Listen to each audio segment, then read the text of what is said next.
I had trouble in getting to Solla, Sollew. I did. It's tough. It's really tough. By Dr. Seuss. We'll show you the pictures in a minute. I was really happy and carefree and young, and I lived in a place called the Valley of Vung. And nothing, not anything, ever went wrong. Until one day I was walking along, and I guess I got careless.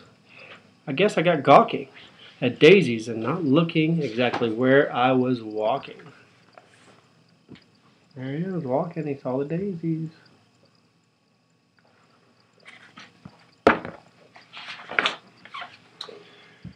And that's how it started. Sock! What a sock! I stubbed my big toe on a very hard rock. And I flew through the air and I went for a sail, and I sprained the main bone in the tip of my nail. Ouch. There he is, his strained bone, the tip of his nail.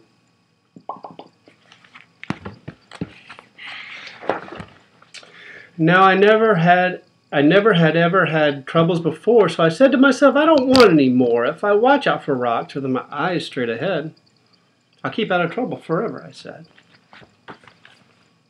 You know those rocks. You look out for rocks.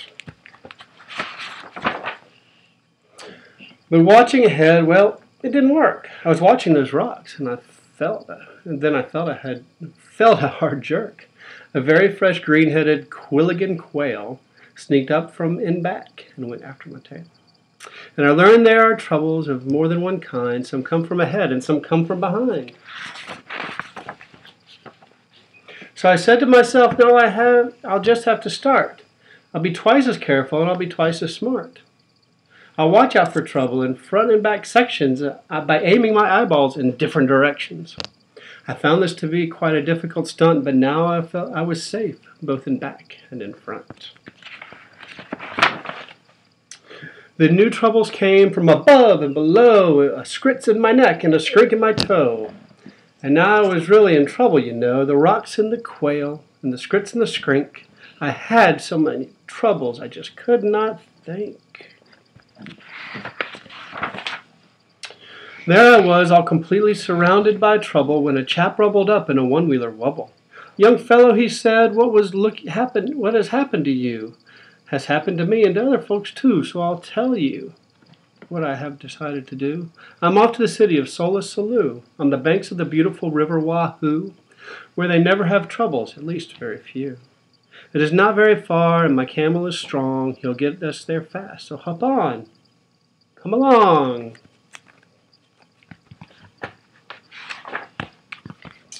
I jumped up behind him, then all through that day the wubble wubbed on in a wubblesome way. The road got more bumpy, more rocky, more tricky. By midnight, I tell you, my stomach felt icky. And so I said, Mister, please, when do we get to that wonderful town? Aren't we almost there yet? Young fellow, he told me, don't start in to stew. At sunrise we'll drive into Solla, Sollew. And you'll have no more troubles, I promise. I do. But when dawn finally came and the darkness got light, that wonderful city was nowhere in sight. Instead of the city, we ran into trouble. Our camel got sick and he started to bubble. We had to pull him in the one-wheeler wubble. So there we were in a dreadful position. Our camel sure needed a camel physician. Now, doctors for camels are not often seen, especially on mountains. They're far, far between.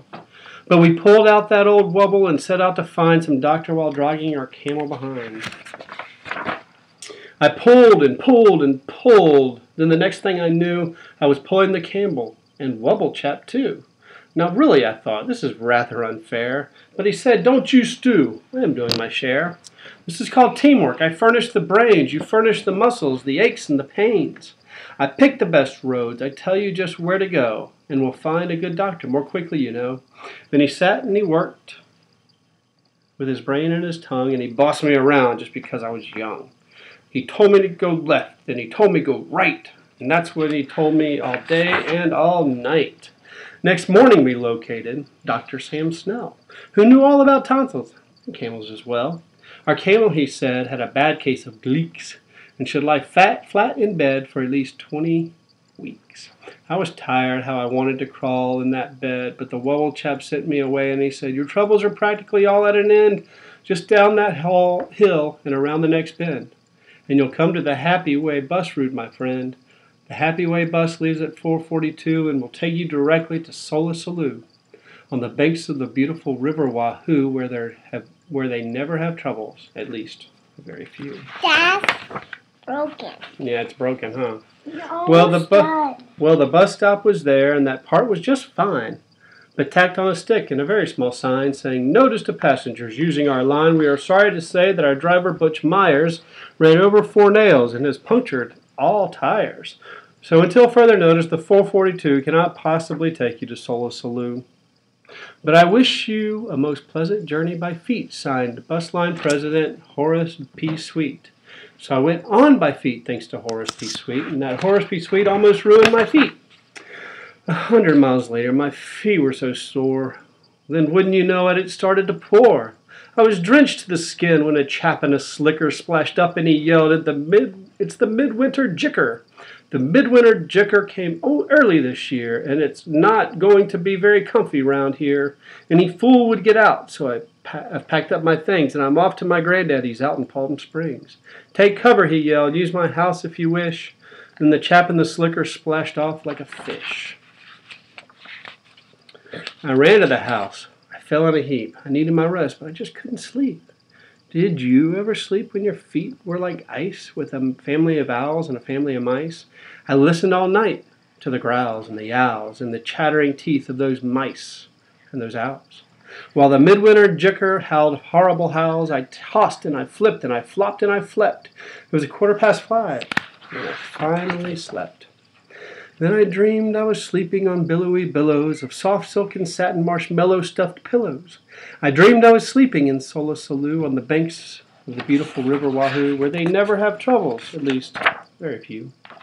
When I woke up, and it just wasn't true, I was crashing downhill in a flubulous flood with suds in my eyes and my mouth full of mud, and my nose full of water, my ears full of shrieks of the boughs flying off with the mice in their beaks. And I said to myself, "No, I really don't see why troubles like this have to happen to me." I floated 12 days without toothpaste or soap. I practically almost had given up hope, when someone up high shouted, "Here, catch the rope!" Then I knew that my troubles had come to an end, and I climbed with the rope, calling, "Thank you, my friend." I got to the top, but it wasn't a friend, and I saw that my troubles were not at an end. A big man on a horse scared me out of my wits. He bellowed, "I'm General Genghis Khan Schmitz. There's a war going on. It's time that you knew every lad in this land has his duty to do. We're marching to battle. We need you, my boy. We're about to attack. We're about to destroy the perilous Poozer of Pamplemousse Pass. So get into line. You're a private, first class." He got me a shooter and one little bean, which was not very much, if you know what I mean. Then he yelled, "Get that Poozer. Attack without fear. The glorious moment of victory is near." And the glorious general led the advance, with a glorious swish of his sword and his lance, and a glorious clank of his tin-plated pants. Then we went round a corner and found that, alas, there was more than one Poozer in Pamplemousse Pass. And Genghis Khan Schmidt shouted out to his men, "This happens in war every now and again. Sometimes you're a winner, sometimes you are losers, and never can win against so many Poozers. So I suggest that it's time to retreat."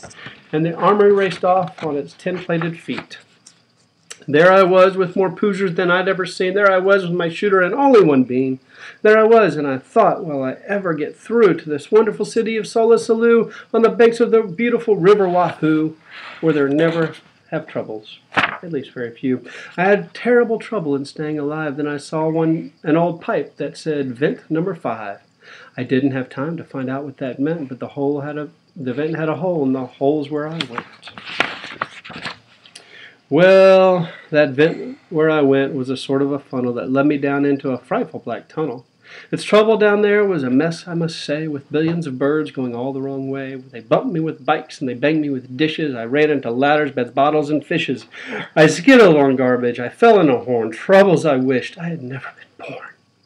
I was down there 3 days, in that bird-filled up place at least 8,000 times. I fell smack on my face. I injured 3 fingers, both thumbs and both lips, my shin bone, my backbone, my wishbone, and hips.